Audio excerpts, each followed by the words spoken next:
Yeah, just get the extra part off. Well, so it's just a hex thing. Yeah. Like, make it look like this. Yeah. Okay. So I can do another one. Choose the champ. Okay. So I'm going to show you guys how to adjust the tool and then how to face off the surface edge, and then also how to lathe this down to a 1/2 inch in diameter. So you start, it's kind of hard to fit in, so you loosen this, pull it out.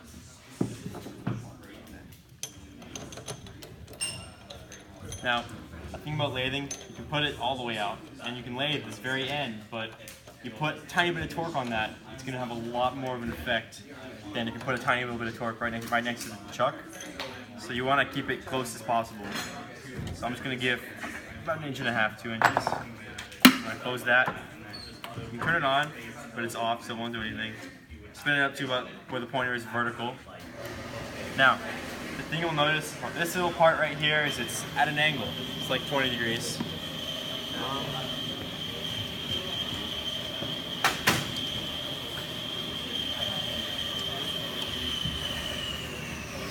Use this big bolt up top, if I can get it to loosen. There we go. Spin it. So, I don't want to use this piece, this little blade. You guys know why?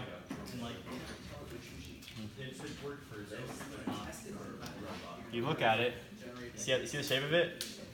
What you want to do is you want to get a perfectly flat, perpendicular blade. And these are two different angles, and they won't work well unless you can set this at precisely the right angle. But that's hard and more work than you should put into it. So what you do, come over here. This stuff will be by the lathe. Keep it organized, it's not. You grab, if we have it. Okay, we don't have it, that's weird. You grab the right blade that has the perpendicular fitting. We don't have it, so I'll just show you using this. So you use this handle to tighten it in place. Now, doesn't come out. And then you would go up, put this in the position you wanted it to be at, and then tighten it. So I'm going to put it here. What angle do you want relative to the workpiece? Perpendicular. You usually want perpendicular when you're facing it. Usually you'll have a perpendicular blade, and you can just set this block flush and then put the piece on, put the cutting edge on. But I can't find the perpendicular blade. So this is what we're going to do. And then you would move, it's a little stiff handle, you move it in. You guys might notice it shakes.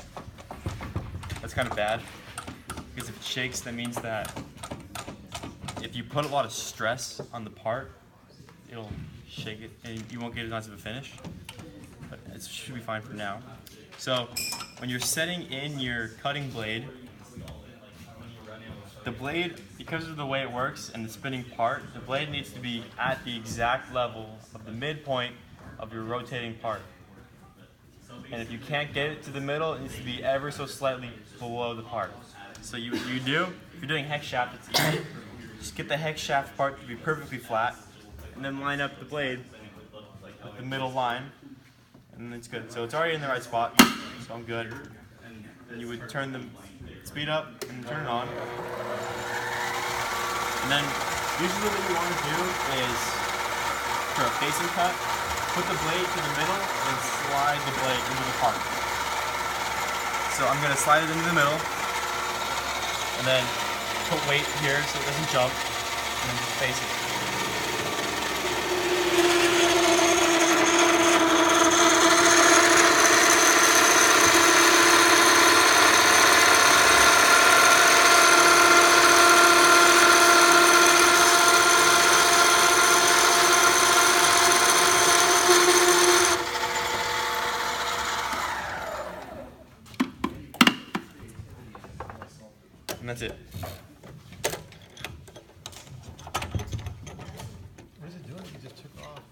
Yeah, so what it, oh, oops, it's stuck.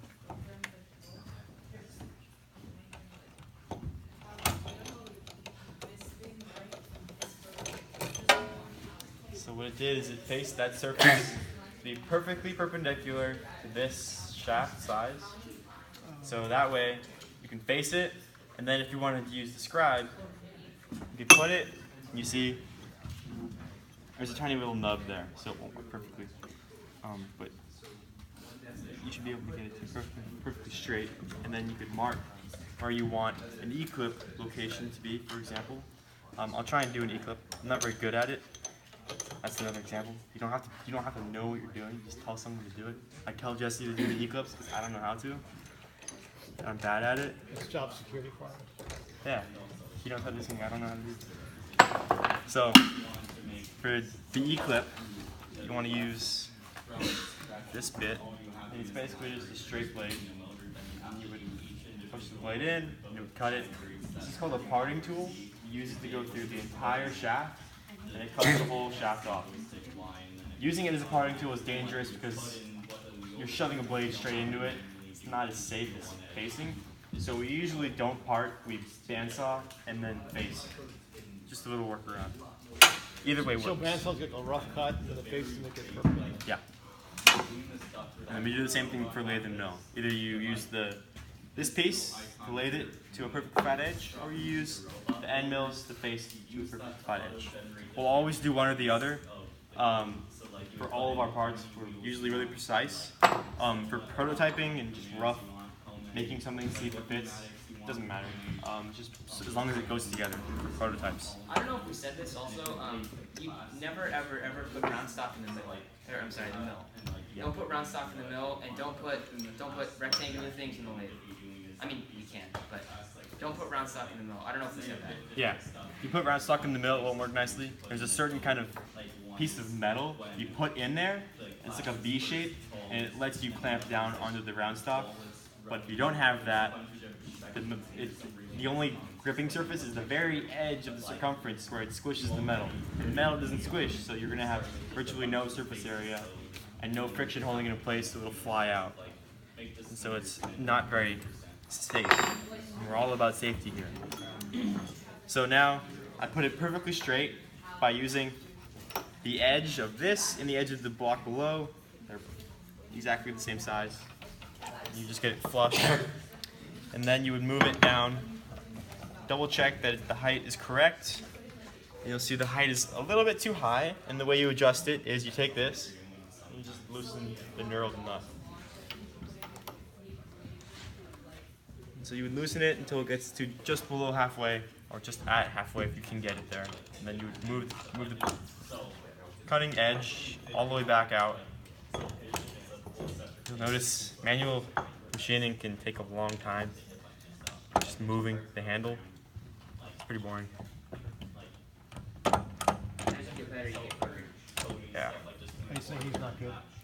Yeah. He's insinuating. Okay. Training. Alright. So put that down, and you'd be able to insert it. I will try and do this. I'm not sure I'll be able to. You want to go really slowly. You generally want to go slower when you're machining, so it's usually safer.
It's really loud. It's really obnoxious.